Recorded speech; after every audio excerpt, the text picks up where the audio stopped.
Yo, what's up, magandang hapon mga kaibigan.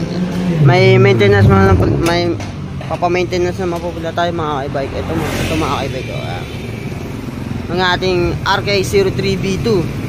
Ito po yung mga unang labas natin. Actually, isang taon na po ito mga kaibigan. Kita nyo naman, alagang Red Kingdom pa rin na mga kaibigan. Ayan, lagpas ang taon na yan mga kaibigan. Ganyan katitibay mga unit natin. At sa pag-aalaga din nila sir, kaya mas lalong tumitibay, tumatatag yung e-bike nila. Kaya marunong din sila mag-alaga. Sa atin lang yung maintenance. Kasi ang issue nito mga kaibigan, sa katagalan, palit change oil lang to mga kaibigan. Kaya napansin ni sir parang may tumatagas daw. Ito lang yung sa may bandang karanahe.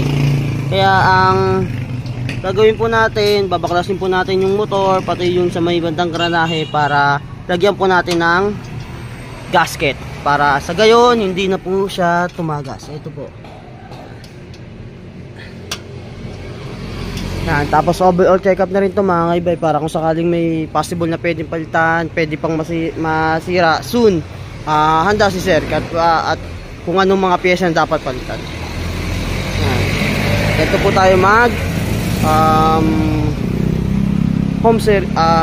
home service o kaya maintenance ng dito sa shop.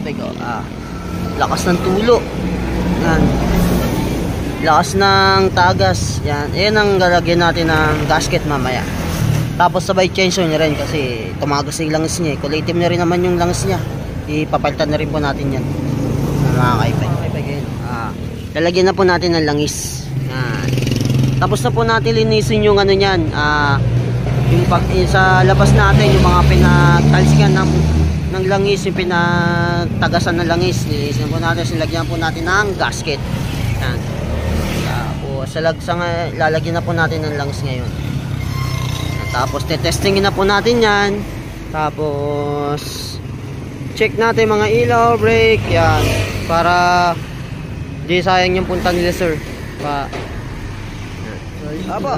So yun mga kaibike, tapos na po. Ayan, na-change oil na natin. All goods naman po. Pati yung ginawa natin sa leak ng ng oil nya.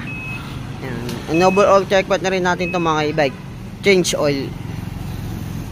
Salamat po. Salamat sir. Apo. Yan, ganyan tayo sa Red Kingdom e-bike.